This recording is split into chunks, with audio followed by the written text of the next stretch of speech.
Hello and good evening, everyone. Welcome to our webinar tonight. On behalf of the team, I would like to hand over to Dr. Solmaz for the opening remarks before we start our presentation today.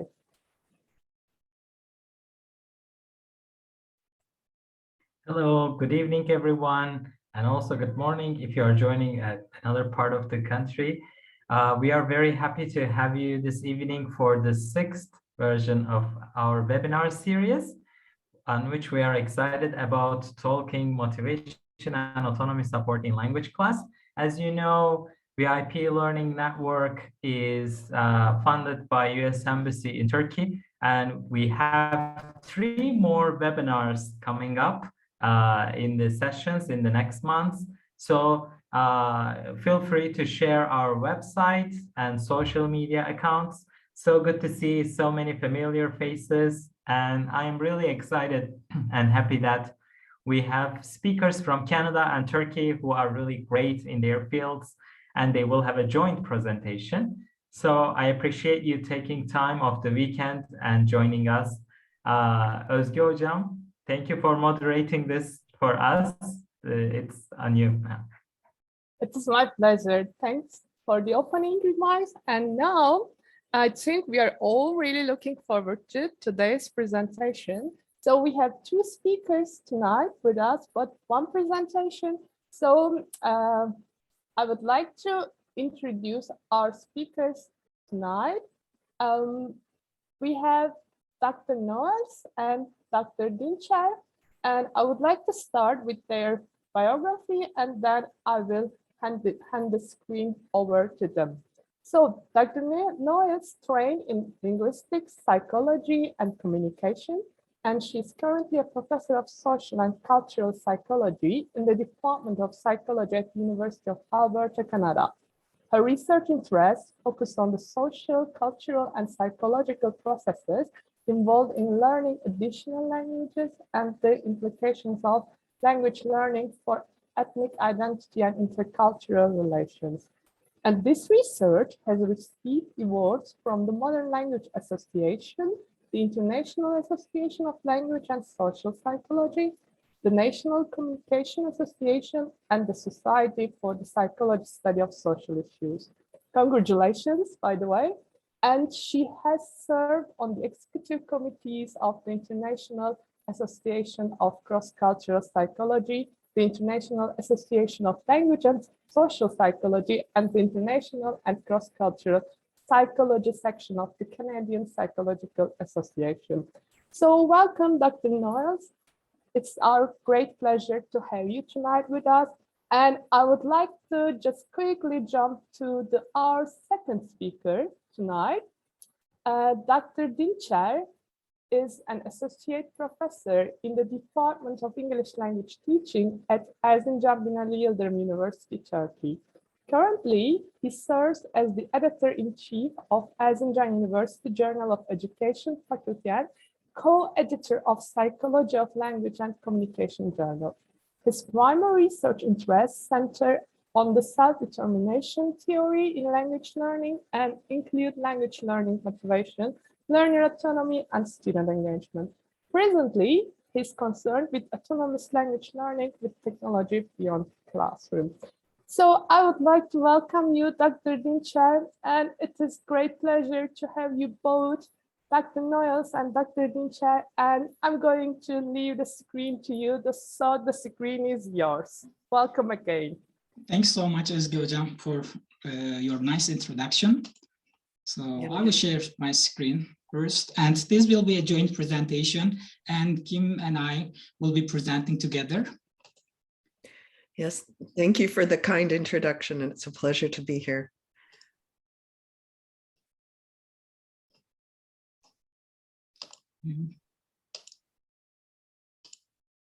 And just a brief reminder, there will be Q&A, bigger Q&A session after the presentation. And before we start, follow us on our social media accounts. Yeah, then you will be updated just for the participants. So yes, good luck. We are looking forward to your presentation. Thanks so much, Özge Hocam. As before starting, I would like to thank Roger Cohen from the US Embassy, Regional English Language Office, for organizing such a fruitful and for supporting such a fruitful webinar series, and also Osman Hocam for leading such kind of project, and Özge Hocam and all others.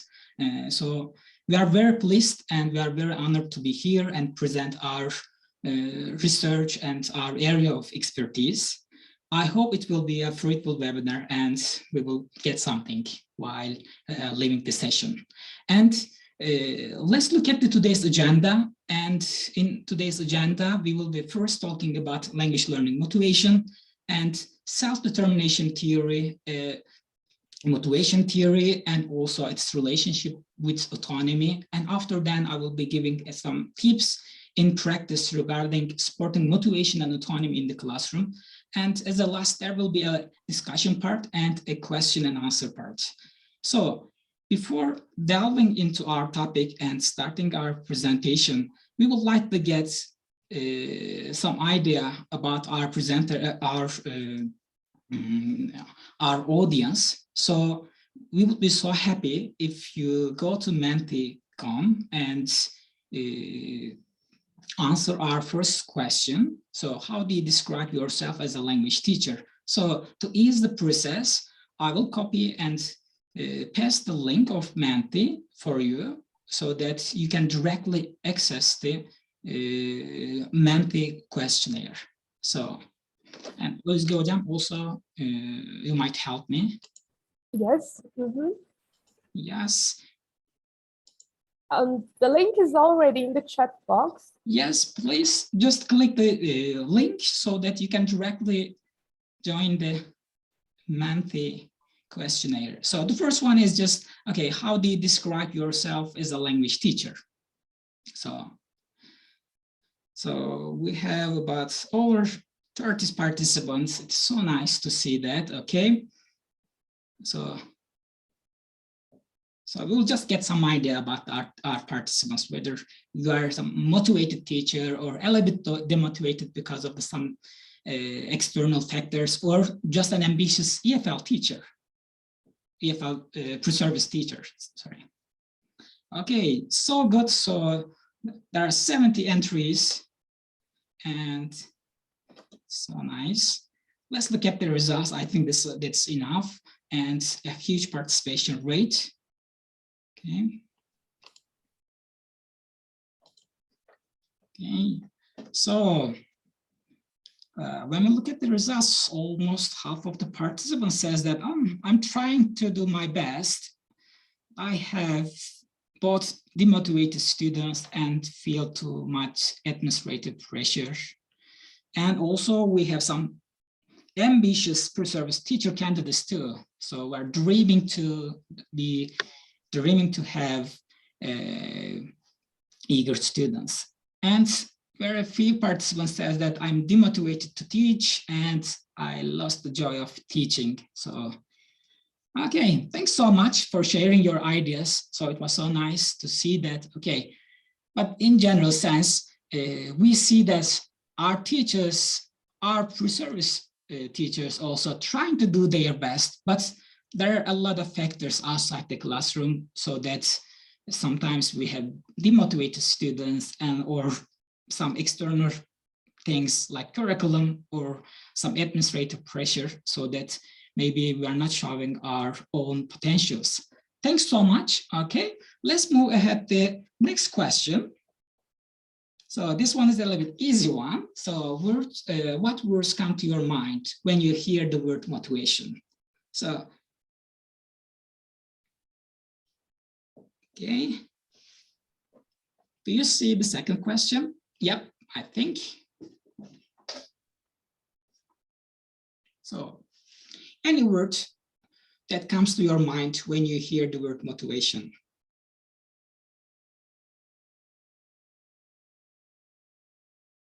Good, so we have, okay, 20, 22, 23 entries. So you might just add one word, 2 words, that's okay. So Menti will create a very good, very wonderful word cloud regarding motivation, and I'm really excited to see such kind of words. Okay, let's see. Okay, success, eagerness, engagement, internal, external motivation, I think, willingness, ambition, and encourage, success, desire to learning. So I see that most of the words are connotated with positive things, positive outcomes. So we know it is highly important that, okay, engagement, willingness, ambition, enthusiasm, never give up. So they are really good words. Thanks so much for sharing your ideas and regarding motivation and telling much about yourself. So I will stop the screen share, and now we'll move ahead to our presentation. Thanks so much. So at least we know our audience well now. And now stage is Kim's. Kim will be talking about motivation in specifically self-determination theory and autonomy. Okay, Kim, so I will give the speech back to Kim, and stage is yours, Kim. Okay, thank you, Ali. So it's really nice to be here, and it was very interesting to see your responses to the questions, especially the one about motivation. And I thought it was really interesting how many different words came up in that discussion. And I think that's really telling, because motivation is a very complex construct, and there are many, many different theories that can be used to talk about motivation in language learning. And some have more prominence than others, but really all of them are only getting at a small part of the picture. So in fact, at one point when Bob Gardner, who you might recognize as the grandfather of motivation research and language learning, at one point he was asked to define motivation, and he just said, you know, we know a motivated person when we see them. They're goal-directed, they expend effort, they're persistent, attentive, they have desires or wants, they exhibit positive affect, they're aroused, have expectancies, demonstrate self-confidence or self-efficacy, and have reasons or motives for why they're doing what they're doing.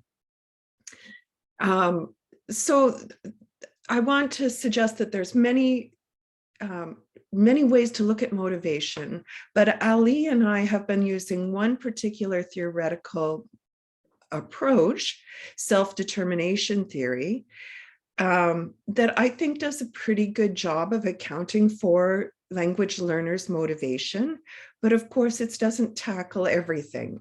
But we're going to talk today from this theoretical perspective, and I hope that you'll find it a useful one. So self-determination theory was introduced by Richard Ryan and Edward Deci. The first studies were in the 1970s, and by about 1985, this theory had its first full book with both Edward Deci and Richard Ryan. And so since that time, this theory has taken off into a variety of different domains, from the workplace to sports, to education, to relationships, and in language learning as well. And self-determination theory starts with a very broad interest in characterizing the different reasons that we might engage in activity. And some of our reasons, our motivation, might be more autonomous, and some can be more controlled. So we know that when we are doing something because we find it engaging personally, when we enjoy doing it, when we've chosen to do it of our own free will, we tend to have better motivational quality. And what we mean by that is we tend to become more engaged, we tend to have better performance in that activity, and it also contributes to a better sense of well-being. We enjoy ourselves more when we're engaged in that activity, and we tend to have a better sense of well-being in our lives generally, the more we can be engaged in these kinds of activities. In broad contrast, we have more controlled motivation. So in this case, we feel like there's a pressure in order to get something done. So we might feel that we need to learn a language because that's going to lead us to a particular grade on an exam, or because we have to because of our job, or because that's in our educational program. Or we might even put the pressure on ourselves where we feel that if we didn't do it, we'd be ashamed, but it's kind of a pressure rather than a desire. And when we feel controlled like this, we tend to have poorer motivational quality. So while we might work really hard because that carrot or that stick is right there so close to us, our performance generally tends to be more of the just good enough kind. Just enough to get that grade, to get the desired results that we want. And then we tend not to persist any further. Once we get that results, we don't go on. And when we're in that situation of control, we can tolerate that for a while. We can all get through our exams for a while, but it isn't something that we'd want to be in forever. Nobody wants to live through the exam period for the whole academic year. So in the long run, it's not particularly good for wellness to be in that state all the time. Now, self-determination theory is different than other theories of intrinsic and extrinsic motivation, which you might recognize this distinction here, in that self-determination theory posits a continuum from having a motivation, which is no reason at all for learning the language, or engaging in an activity. So a student who really can't see why it would be relevant to learn Latin when they're living in Turkey, and the language is no longer in use anywhere in the world except in select circles. It might not even occur to them to try. There's no reason. And then there's a continuum all the way through to those students who just seem to love language. They love learning the language. They think it's learning new grammatical structures, finding out about new words. There might be some of you here, maybe even in Turkish, you like to write poetry or read novels. That language in general, and then learning other languages, is just inherently interesting to you. And as teachers, when we get these kinds of people in the classroom, we really want to keep them there. They help keep, that motivation up. So we want to maintain anyone who comes in with intrinsic motivation. We want to keep that motivation high. But most of us are going to have people who fall in the extrinsic motivation continuum. And that continuum goes all the way down to that person that is in the classroom because they've got to be there. It's in their program. They've got to get an exam score of some kind. And when that's done, they never want to see English again. There's some people who aren't driven so much by the grade, but they're kind of driven by a sense that, they would feel bad about themselves if they didn't get that grade. So they've internalized the pressure a bit, but it's still a sense of being pressured by themselves and anxiety or shame if they don't get an adequate grade. And then we can see that we move over into the more autonomous continuum when people start to identify good reasons for learning the language. Excuse me. So people who start to say things like, well, I want to be a teacher, and I know that part of my teaching job means that I'm going to have to use English. So I think in order to be the best teacher possible, it would be good for me to learn to speak English as well as I can. So the language itself isn't particularly exciting, but it serves a purpose that is important to the person. So they have identified a good reason for why they're there in the language classroom. And then finally, we get to people for whom the language isn't necessarily the most exciting thing in the world, but it's fully integrated into themselves. And that might be the case, if you've traveled abroad and you've lived a little bit in English, or if you really identify with some of the literature or some of the cultural aspects of the language, maybe music or something like that, And it becomes a part of who you are, so that when you're expressing the language, it feels like you're expressing a part of who you are. And it fits in with some of your other values that you might have that relate to language learning. Lots of people talk about having cultural values or those kinds of things that where speaking a language fits in really well with those other values in their life. Now, since we've got probably most people in that extrinsic continuum, our goal is to try as teachers to move them up that continuum as much as we can. How do we get them away from being focused on that exam, you know, getting that final grade that's so important for their continuation in the program? How can we possibly move them up a little bit so that they can take a personal interest in the language? And as I said, for those people who are already intrinsically motivated, how do we make them not lose their intrinsic motivation, because that exam is hanging over their head? So how do we support them to keep that motivation there in spite of the pressures? So self-determination theory, as a humanistic theory, claims that human beings have three basic psychological needs, just like they have physical needs for water and food and sleep. So the first is competence, and that idea is evident in Bandura's self-efficacy theory. It's evident across a lot of discussions of linguistic self-confidence. And this is the sense that we were capable of achieving our goals, that we can master our environment and we can be capable human beings in our environment. If you've watched a little baby learning to stand and seen how persistent they are at trying to get up, some would argue that there's a little bit that drive to be competent, to be able to work effectively in your environment. And that means walking around instead of crawling and getting more competent. That is part of the motivation that moves us forward. Relatedness is a sense of security and connection with others. So again, like that little baby, it's important for us to be able to go out and try to do things in the world. It's helpful to have a secure base, a sense that there are other people who value us and that we feel connected to and we value them.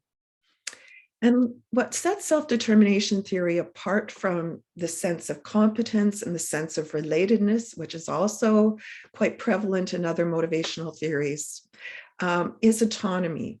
So autonomy, to DC and Ryan, is that one step further where it's good to feel competent and it's good to feel connected, but we also need to feel that we are engaging in meaningful practices, things that are important to us personally, of our own volition. So we can become competent because someone tells us to, and we might even like or love the person who is telling us what to do. But we also have a need to pursue things that are important to us and to feel that we are freely choosing to do the things that have meaning for us. And I think okay, so to bring this point home, and I want to tell two stories. And so I'm going to go back to talking about the two types, but really remember that it's a continuum. Now, this tells the story or emphasizes these 2 points in ways that are kind of humorous, clever. So to understand the external rewards perspective, being driven by external rewards, this story about a Jewish tailor who had a shop started to become harassed by some bigoted thugs who would come by and be insulting to him. And he puzzled over how to deal with this problem. And so what he decided to do was, when the thugs came one day, he gave them a dime. And they were surprised by this, but they were quite pleased to get some money. And so they went away and decided to come back the next day to get some more money. But the tailor said, you know, I don't have a dime today for all of you, but I have a nickel, so here's a nickel. And the thugs were pleased that they got some money, but a little disappointed that it wasn't as much as the day before. And on the third day they came back and the tailor said, I only have a penny for you today, but that jeering, here's a penny. And the thugs went away and they said, oh, we only got a penny. There's nothing smaller than a penny. I'm not going back there because I'm not going to get any more money. And so what the tailor effectively did was draw on this idea of external rewards guiding behavior, and that when those external rewards dry up, our motivation to engage in that activity disappears. And in this case, for the tailor, that was a very good thing. So the other story is one that you might recall from Mark Twain's Adventures of Tom Sawyer. And this story emphasizes the other side of the coin, the other type of motivational orientation. And again, you can have the story here on the slides afterwards, but just to synthesize it, Tom Sawyer was a boy who wanted to go out one Saturday afternoon to play with his friends in the river valley. And his Aunt Becky said, no, he couldn't go and do that because he had to paint a very, very long fence. It was time for it to be painted, and that meant he was going to have to take his whole afternoon to do it. And Tom was very disappointed, but he obediently went out and started whitewashing the fence. And his friend came along on his way to the river valley and said, oh, you got to do this horrible job. And, felt sorry for him. And Tom stepped back and said, oh, no, this is a very important job. This is a job, that is really great. It's fun to do, and only the best people can do it. And he started working again and whistling away and making it look like it was very interesting. And Ben said, can I paint that fence? And Tom said, no, I don't think, no, I want to do it. You can't do it. And Ben said, please, please. And so Tom said reluctantly, well, okay, and gave him the paintbrush, and Ben started painting. And before long, other boys came along, and Tom convinced them too that this was a very important and meaningful job, and that it was great fun to do, but only a select few people could do it. And before long, all the boys were painting the fence, and Tom was sitting comfortably on the sidelines. So Tom had used the intrinsic values to his advantage by creating this sense of meaning and interest and importance in this task that he managed to trick his way out of actually doing the task himself. Now, I'm not suggesting that you use any of these strategies. They're just a fun way to illustrate these two approaches. But now I'm going to turn it over to Ali to talk a little bit more about how we might try to support that greater self-determination, that internalized motivation, and that intrinsic motivation in our language learners in the classroom. So Ali? Thanks, Kim, so much for detailing self-determination theory and telling much about the motivational orientations. So here you see a picture. So this is an ideal English as a foreign language EFL learning classroom indeed.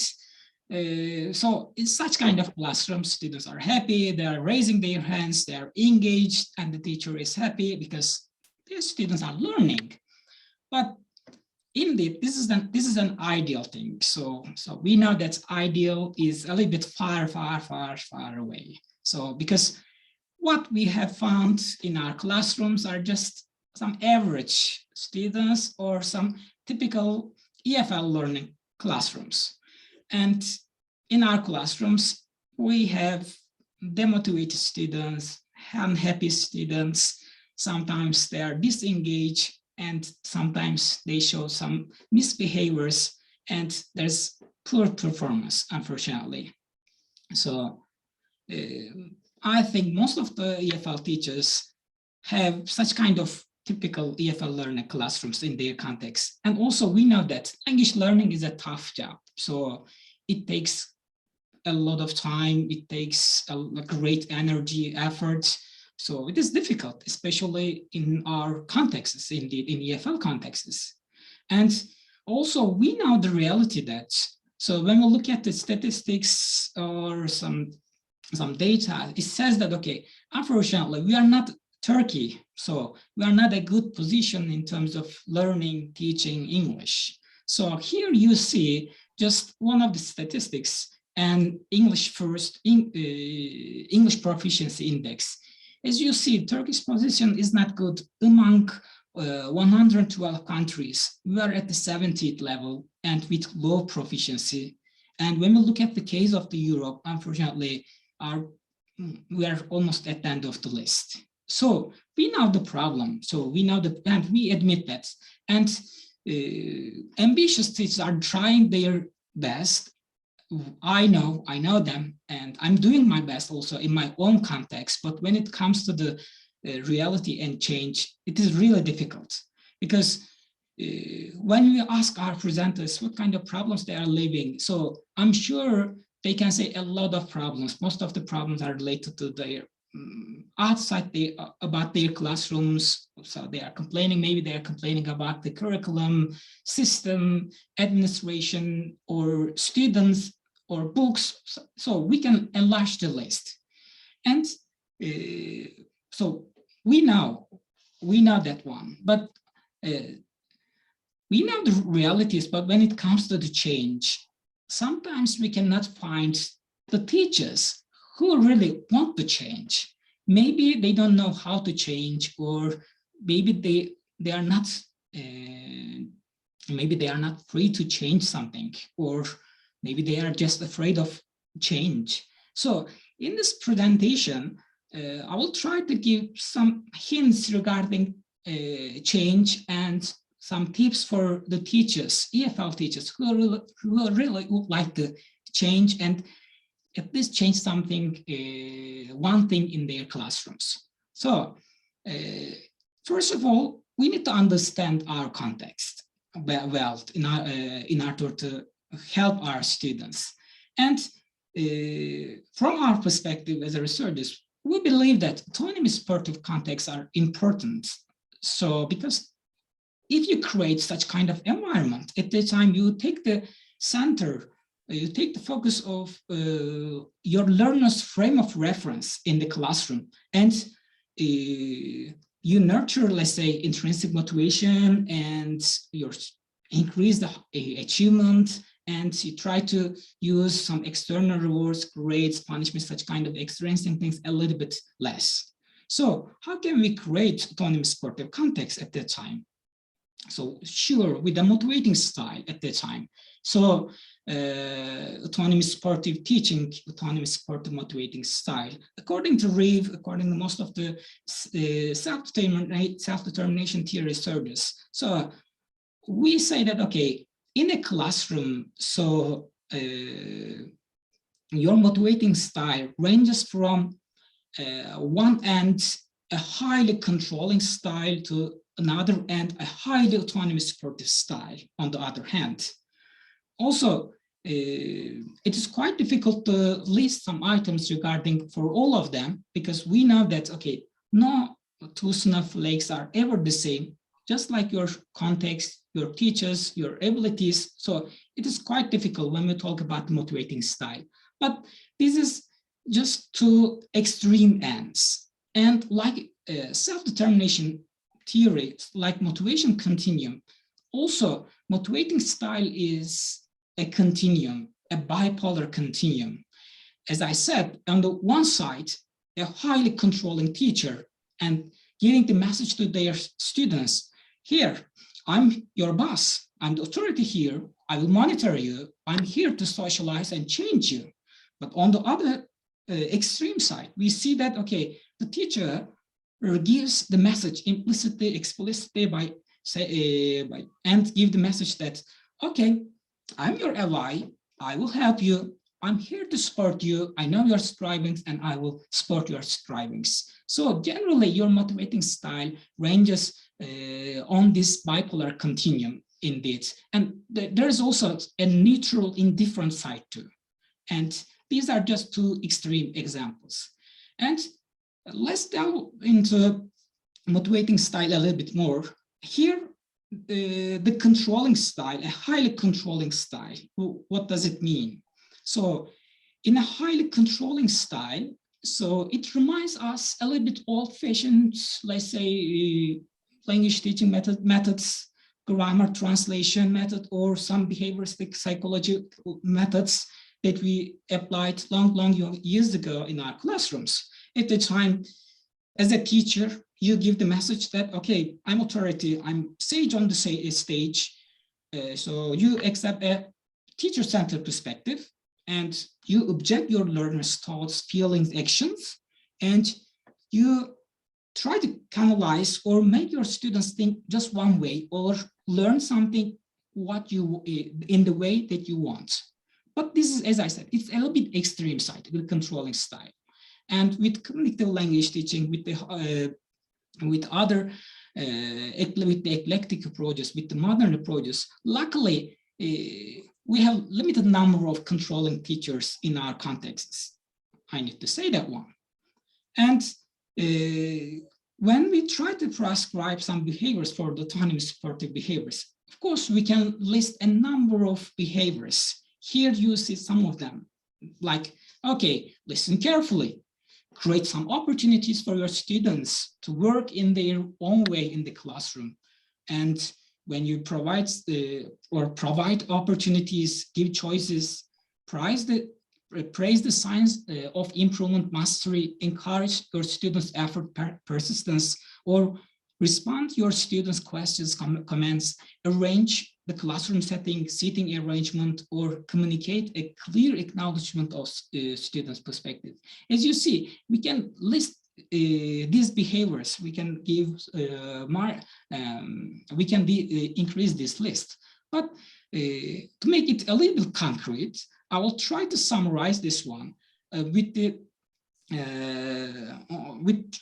some important critical motivational moments in a learning exercise, in a lesson, so that it will be much more clear right now. So I really like this one, Reeves' idea regarding pre-lesson, start of the lesson, and during the lesson, and I was in lesson process, and we added an after lesson step to this figure. So let's look at these steps in detail and to understand how to be an autonomy supportive teacher. So the first step is, okay, in the pre-lesson reflection, in the pre-lesson stage. So at the time, it says that, okay, try to be a student yourself. So be a student first in order to understand your students and take your students' perspectives.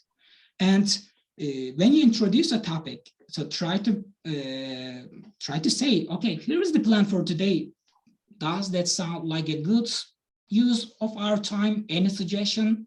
Is there anything in this lesson that we might improve? So as you see, we are asking our students ideas and giving some right to our students and to control the lesson a little bit. And during a learning exercise, okay, again, you be a student and you are trying to notice your students' preferences, engagements in the lesson, and you are adjusting your lesson also.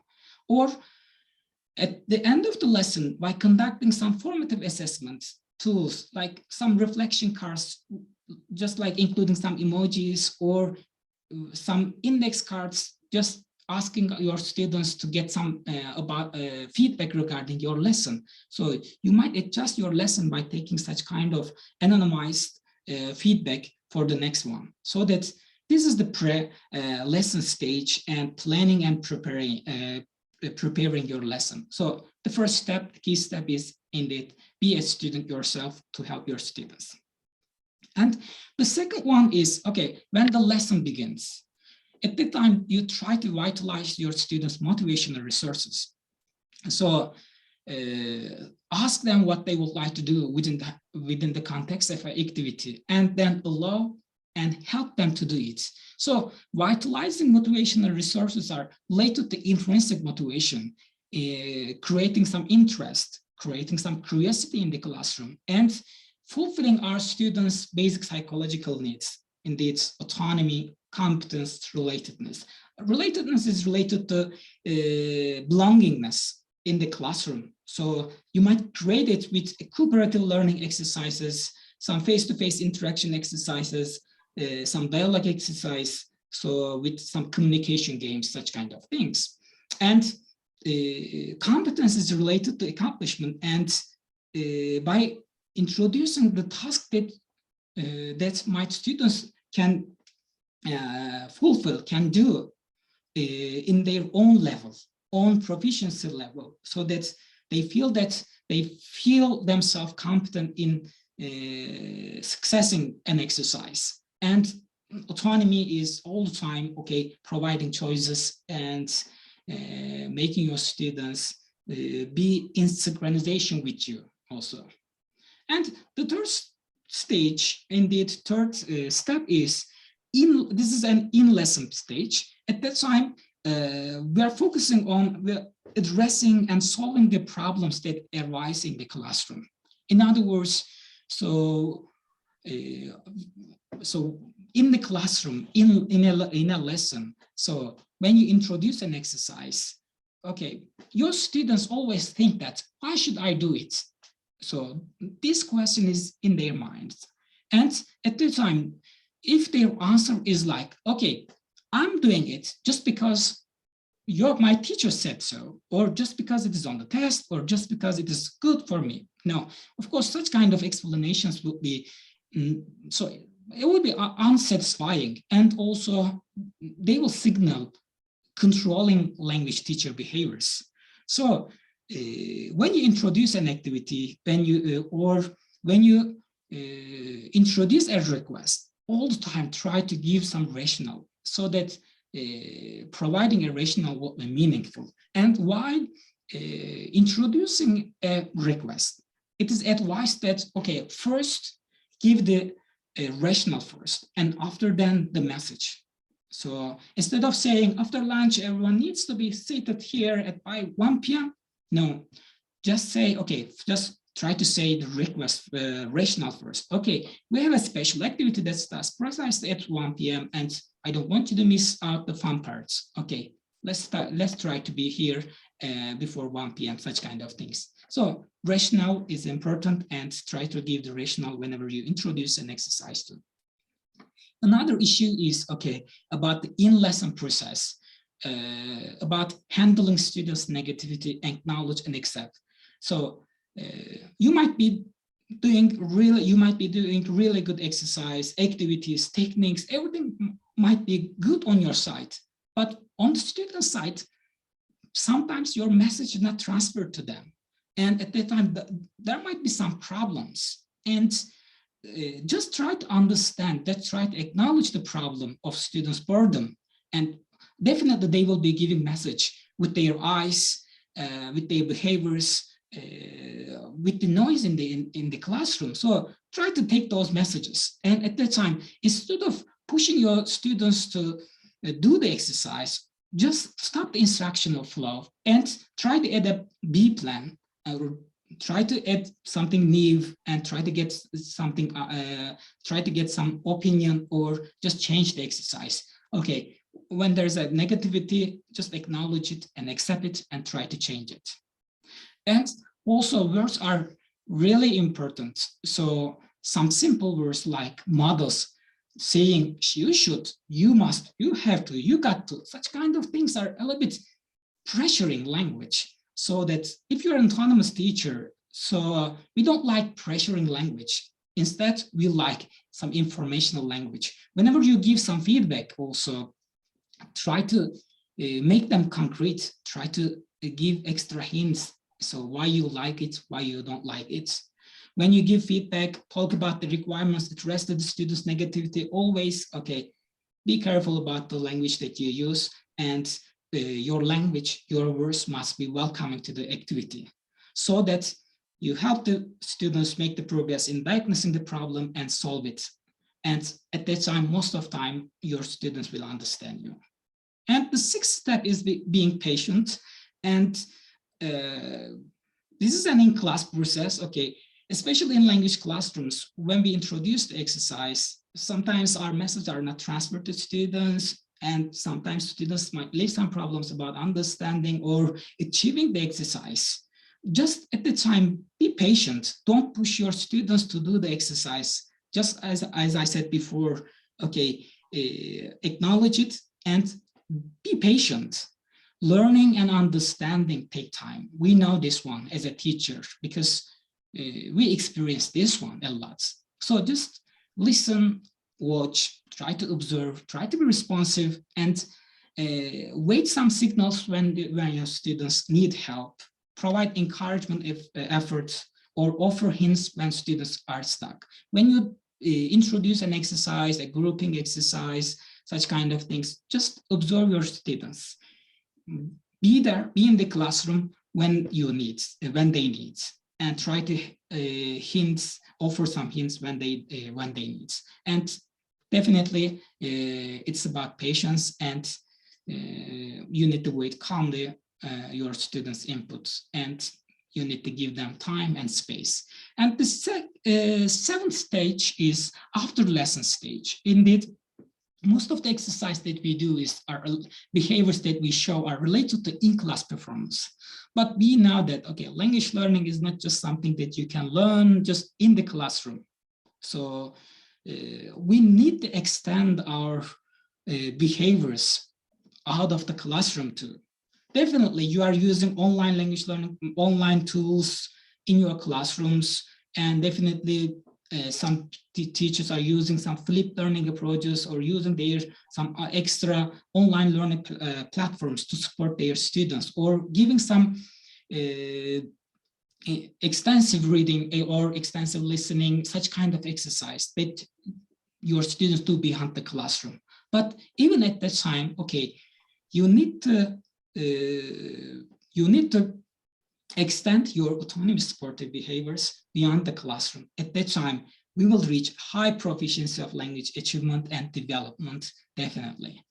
And I quickly summarized and some important steps regarding being an autonomy supportive teacher. And here I would like to show a video that Rob, a teacher who tries to convince his 2-year-old daughter that comes before 4, and after then, Kim will be talking about this video, and maybe we might take your ideas too. Okay, let's watch the video and let's try to understand dad's reaction and also mother's reaction. Okay, let's watch.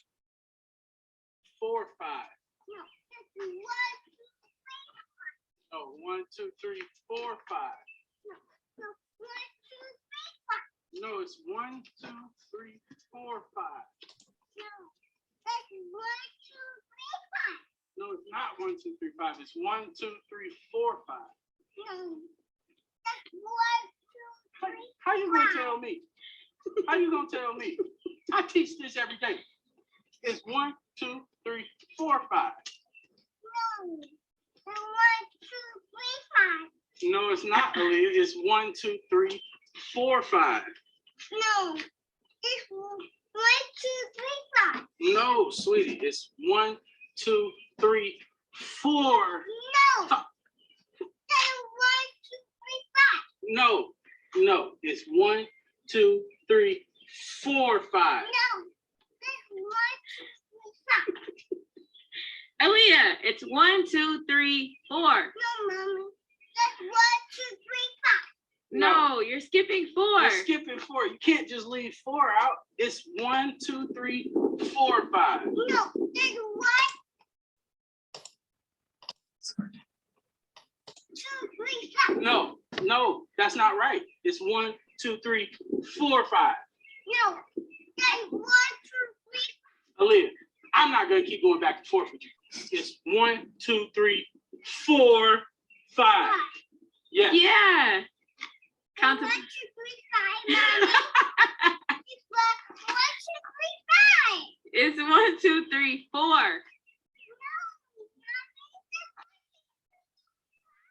All right, count to 4. 1, 2, 3, 4. Yeah. You did it. Point proven. Yeah.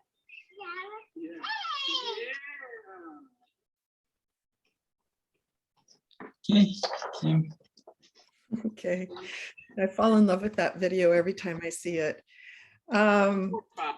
So I think for time's sake, I won't ask for your opinions. I'll just tell you what I saw when I saw this video. And I think what strikes me most is that it's pretty clear when we think about, it's pretty clear that both mom and dad love Aliyah. They're having a lot of fun with their daughter here. And dad is a teacher. They're very competent parents. They know how to teach numbers. But we see a bit of a difference between mom's strategy and dad's strategy here. And as you see, it's really quite humorous, but dad has insisted that the way numbers work is the way he has to Aliyah, the way he's decided that they're going to work. And Aliyah has decided that numbers work the way she has decided they're going to work. And they begin to have a bit of an impasse here. So to me, the father loves his daughter. He's a very competent teacher, I'm sure, but he's using controlling language and telling Aliyah how it's supposed to be. And Aliyah resists this, and she comes back and tells him how it's supposed to be. And as you can see, they begin to get they reach an impasse. And mom starts a little bit with that kind of controlling language, trying to convince Aliyah how numbers work with the rest of the world, not just Aliyah. But she then takes a shift and uses a bit more of an autonomy supportive approach, which is a bit like scaffolding, which, I'm sure you've come across scaffolding before as well, where she takes the perspective of her daughter and has her daughter approach the problem from her own perspective with the capacities, her competence that she already has, and warmly invites her to, you count to 4 for me, Aliyah. And then Aliyah counts to 4. And then she realizes, so she counts to 4, and then she even goes on and goes 4, 5, 6, 7, 8. And you can see then that not only is she capable of counting to 5, she's quite capable of counting beyond 5. And also we see that change in emotion, that now it's a much more positive emotion where she's able to demonstrate her competence, and she understands, not because her dad told her to, but because she worked through it herself. So why is autonomy supportive teaching important? And we'll use this to summarize a little bit. We know from the research in general education and a large growing body in language learning research that autonomy supportive teaching is good for the student. Excuse me. So if it is a language is valued and people want, we want, as language teachers, we generally want our students to learn languages. As autonomy supportive teacher leads to greater classroom engagement, higher mastery motivation, a preference, students prefer an optimal challenge over easy successes. We see higher quality learning. We see better well-being, better psychological well-being, so less language anxiety, more enjoyment in the classroom. We see a higher academic achievement, greater perceived competence, people feel self-efficacious. They're more creative in their language learning, and importantly, they tend to persist. They're not as likely to drop out. They have more intention to continuing the study, the language later. But autonomy supportive teaching isn't just good for the student. I'm waiting for Ali to shift. It's also good for the teacher. So we've been doing some research in our lab recently where we've been looking at teachers' motivation and using very much the same self-determination model. And we know that when teachers feel that they themselves are teaching because they feel competent, they feel that they're valued in their teaching situation, and they feel like they can make choices to teach in the way that they think is meaningful, that they tend to be more engaged, and that's really important. And we know that supervisors are important for supporting teachers' feelings of autonomy, competence, and relatedness, but so too are the students. So when teachers see that they have engaged students, they too feel more engaged in the teaching process. So we see a kind of reciprocal action here going on.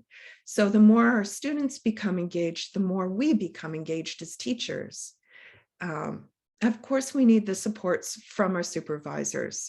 We need to know that we have curricula and we have policies and we have programming that supports us as teachers as well. But one thing we can do in our classrooms is change our teaching style, perhaps to have an effect at least on some, if not all of our students. Remember, there's quite a few students one would have to change. That's a big order.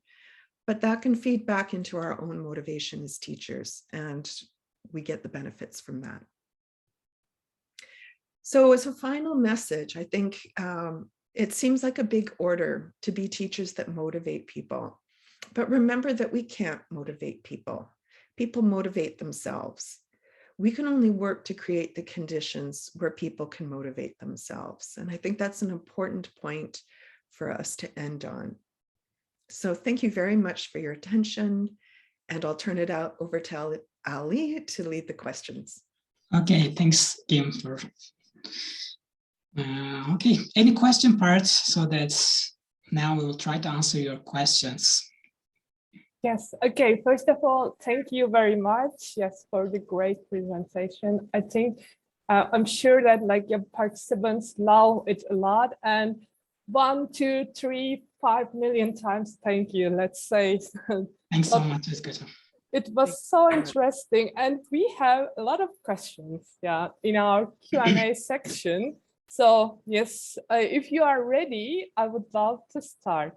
Actually, just to make some generalization, it is the questions start like, how can I motivate my students, followed by a specific situation.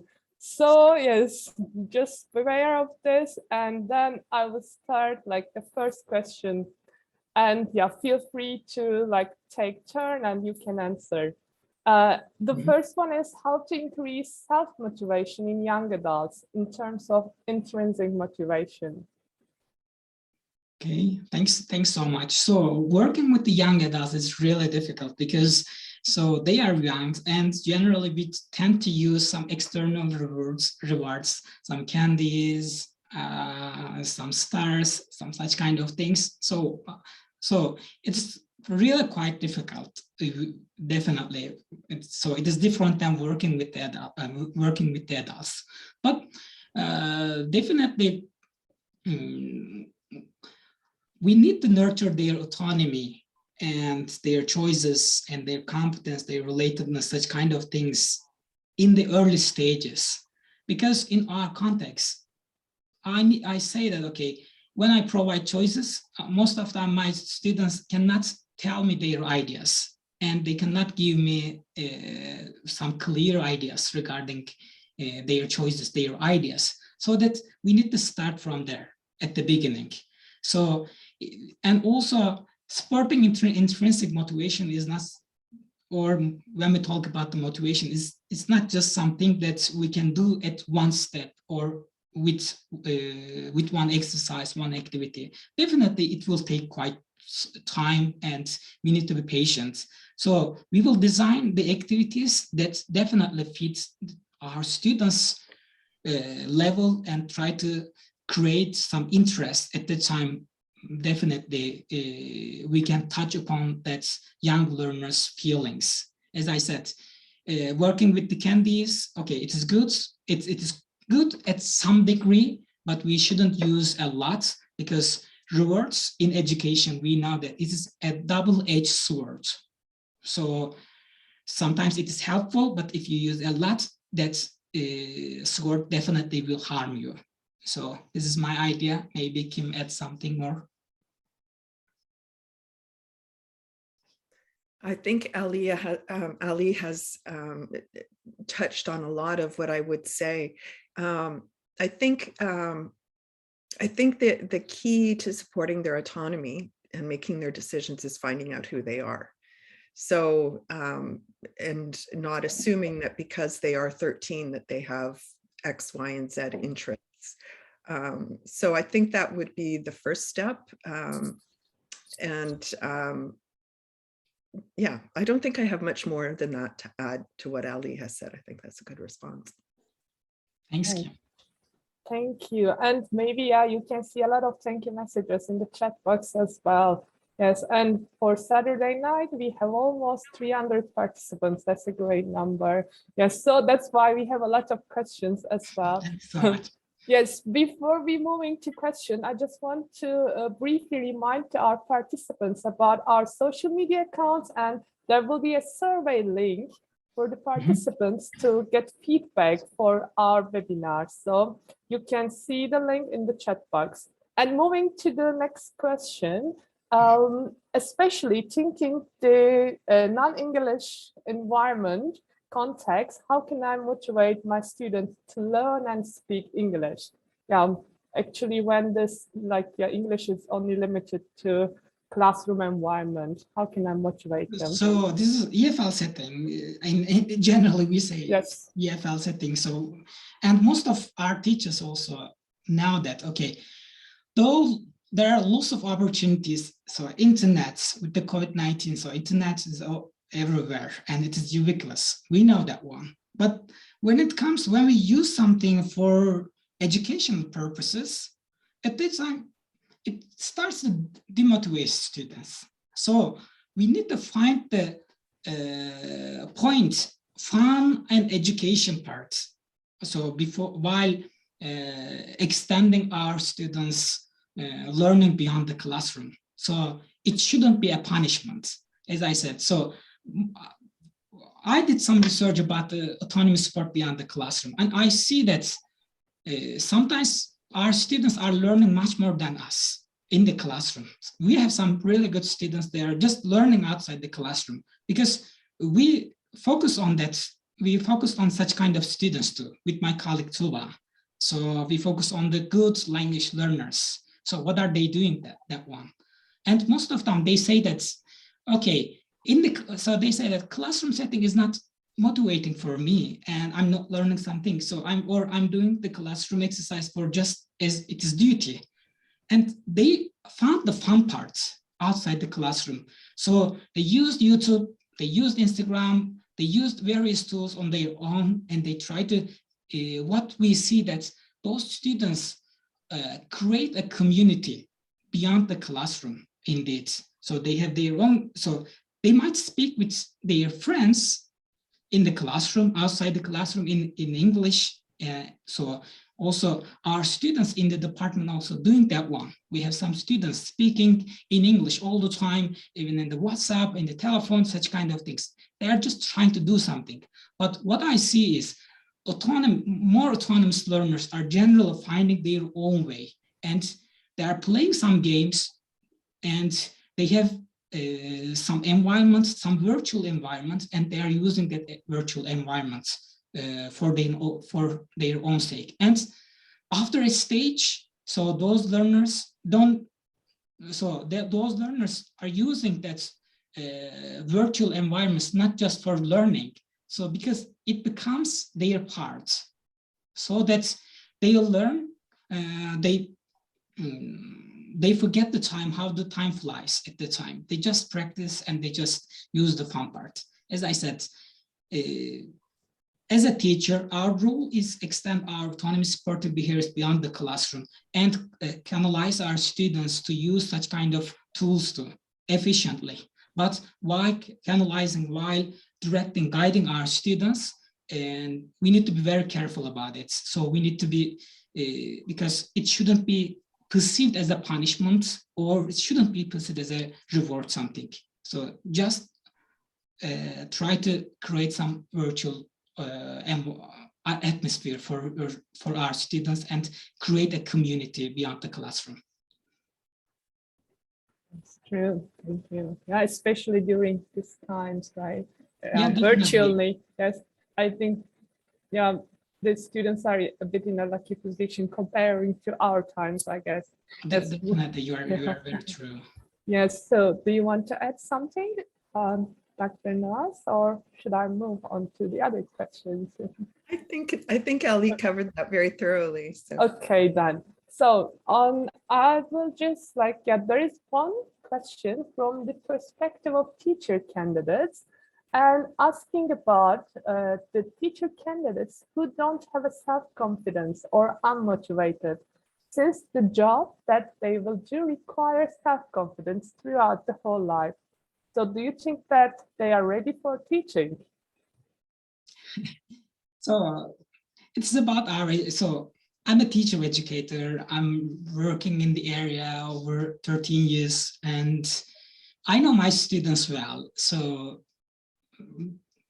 sure, they have lack of confidence and we're trying to do best to increase their confidence and trying to create some opportunities. Maybe sometimes with the control and language, we are trying to give some exercise tools, such kind of things. We know that one, but definitely. So this is the teaching profession. Generally, we learn this profession with trial and error methods. So I can say that, okay, don't worry about your proficiency, don't worry about your speaking performance, or don't worry about your confidence. You will get the confidence. And don't blame your teachers. Just don't blame your teachers, don't blame the environment, don't blame the system. Just take a step for change. Just do something. So maybe some of the students may not be lucky to have autonomy supported teachers in their context, or maybe they have to do some givens pre-prescribed things to do, just for the necessity, just for the it is in the curriculum. Mm-hmm. But what I can say that, okay, just try to think out of the box and just accept that's okay, the environment is not autonomy supportive, the teacher is controlling, and there are some negative bad behavior, bad characteristics. Don't think that you are just in that box. Okay, think out of the box and try to find your own way of learning and try to increase your confidence. That is what I can say for my students or pre-service teachers. Don't worry, they will be, I'm sure I can guarantee that with a little bit experience and with good teachers, with good autonomy supported teachers, they will be great language teachers, and sure they will be better, much more than us. Yeah, and I might add to that answer, there is a strong correlation between your perceived competence and your actual competence, but it's not perfect. And it's not one way. So you may not be confident, but the way that you become better is by doing. And so there will never be a perfect time when we're all confident. I myself am not a very confident teacher, but the more you get in there and you do it, and I'll draw from a different theory of motivation that I've been interested in, which is about growth mindsets. If you have the idea, as Ali pointed out, that you will get better if you pay attention to what it is that you did right and what it is that you would like to improve on, and then make those efforts, that you will improve. And it's not a box, you're not stuck there, it's malleable. So I would say is that going into teaching, be well prepared. Make sure you have your materials. As Ali pointed out, you might want to have plan Bs in place as well. And when you go in, you might not be fully confident, but you will develop your competence and grow. So you can.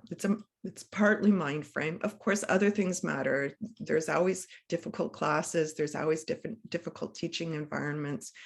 You have to balance that in there too. So thanks, Kim, for highlighting the correlation between the perceived and actual confidence. So most of the time we underestimate confidence, and we underestimate our competence, proficiency. And research says this one, don't worry. And with your field knowledge, with your field knowledge in the area, and definitely you will have a high confidence. and just focus on your own potentials. True, yeah. Well, moving to the next question, as we have some more questions than usual, so that's why I want to cover quickly. Do you suggest an extracurricular out of classroom activities with the teacher and students to support autonomy? Okay, so I think some of the students, so some of the persons are my students, and they might type something about what kind of activities we do in outside the classroom as an extracurricular exercise. I taught reading lessons for a long time, and at that time generally I try to give some reading exercise. So we say self-log exercise. So I ask my students to summarize and to keep some diaries regarding what they read in that week. So at the time, my students are free to, let's say, in one section, they are reading what I want indeed, but in the other section, those students are just reading what they want. And they are just, so there are some requisites, and based on that criteria, our students are reading such kind of things and they are summarizing. So this is a kind of self-log practice. So, and also it's a kind of diary. And each week our students are keeping that diaries, and so that such diaries, I always say that, okay, it will be a good souvenir for you in the future, because it will show you that, okay, it will show you and it will tell you about the exercise that you do throughout the term, such kind of things. Or in the department, we are giving a lot of assignments, or we did some, what I remember, we did some shadowing exercise beyond the classroom. Again, our students dubbed some videos, and we uploaded them to YouTube, and we did some voice thread exercise, and we used some applications, some specific applications that so, and also what I remember, I always try to push my students to do something outside the classroom by survey exercise or by writing some papers and trying to do something. And I try to help my students to participate in some conferences, such kind of things. Anyway, so with flipped learning, I think with blended learning exercise, with using some Google Classroom or Edpuzzle, such kind of tools, so we might create some extracurricular exercise. But these are just activities. And what I would like to say that, okay, you need to be careful. So you might design such kind of extracurricular exercise, and it might be good, it might be working, but your behaviors also important. When you are giving some feedback to such kind of exercise, when the students submit their assignments, so you need to be careful about that one. So activities, as I said, extracurricular activities are a lot today with the online learning platforms. And I'm sure most of the teachers are using such kind of platforms here too. So because language learning doesn't end in the classroom, but again and again, okay, even beyond the classroom, when we are giving some extracurricular exercise, we need to provide some options, choices. So this is a must. So your students shouldn't just do what you want. So you need to provide some options. Okay, let's say this. So we did some reading challenge exercise. What I remember, they did some. So whenever I introduce some exercise, my students know that I try to give some options. So they try to choose among the options. So because one size doesn't fit all, and extracurricular activities also need to include choice. This is my idea. different. Okay, so if you don't want to add something, Dr. Noels, I just want to continue with the next question. Sure. Yes. Please. Okay, so just like as we are running out of time a bit, I just want to wrap up the questions a bit, and they're about the COVID times, about online classes. How can we motivate our classes in the online teaching, our students in the online teaching? Yeah, and then I think I can see that like many of the questions are centering around the COVID times and online classes. So do you have anything? Kim, like, Kim, do you want to say for something? Yes, first? yes, during the pandemic. I think a lot of us are learning, we're all learning about the COVID times and because online teaching is different than in-class teaching, there's still a lot that we need to learn. I think one of the things that we need to be prepared to do is that in principle, people are still in general curious and need to learn. So we need to find new media, new ways to teach with this new media. I think what I would suggest is thinking about those three principles, given that we've got to work in an online environment, how do we create that sense of relatedness? And sometimes it depends, and it's going to depend on what grade level you're talking about too, right? But, making sure that you can see everyone and connect with everyone instead of when students turn off their screens, for instance, might be a good first step towards establishing some kind of relatedness. That sense of competence. Well, now we maybe need to move to looking at online strategies that Ali was talking about. Maybe we just need to start making more use of video games or online kinds of things that help develop people's competence, because we can't rely on some of the things we might have done in the classroom. And then that sense of autonomy, the same thing about trying to find meaningful information, helping people pursue things that mean important things to them voluntarily. We are all in the process of learning how to do that online, but I think if we keep to those principles, we should be able to enhance that motivation. Excuse me. Ali, do you have anything to add to that? So this is tough, and because in the COVID-19 process, we realized that, okay, being physically in the classroom also is really a big thing. So because at the time our students complained a lot, and also the teachers complained a lot, but we got used to online teaching now, and because and it's a part of our life. And also we have some partially online classes even now, so a little bit post-pandemic period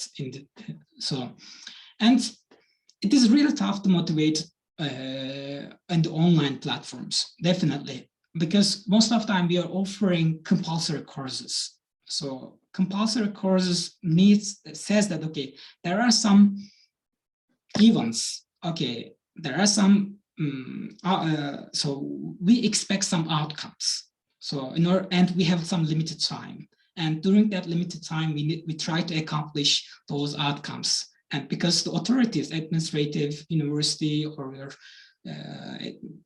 school administrator, or the government, Minister of Education is asking that one. So at that time, we have a little bit, let's say, we have a limited space for autonomy. I need to say that one. But again, this doesn't mean that we need to complain a lot. This doesn't mean that, okay, we cannot do anything. Okay, just at the time, try to find some space. So the easiest way of being autonomous supportive is just providing choices and providing some options, getting some feedback.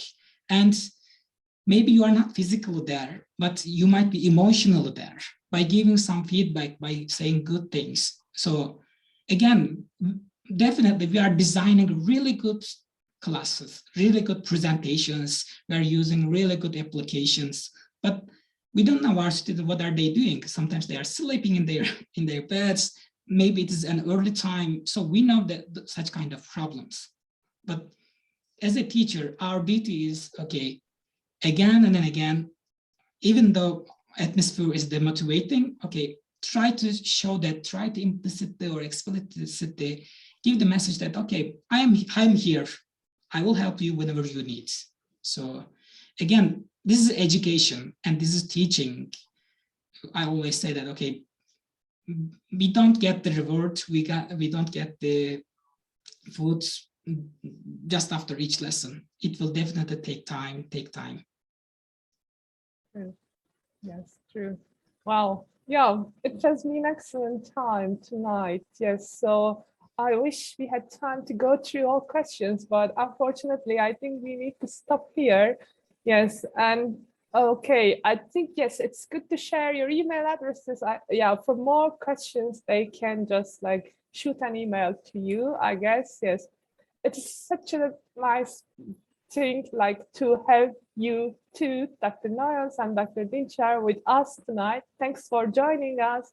And it has been a great time, I guess, and you can see it in the comments. And for our participants, you can follow us on our social media accounts, and you can also check our project website.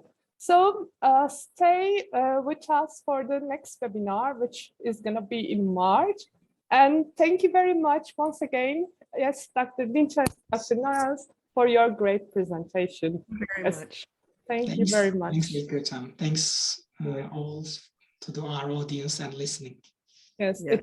It's really nice to meet you, let's say. Thank you. And I think, yes, we need to end the webinar here. So for the participants, see you next month. See you. Bye-bye. Bye-bye.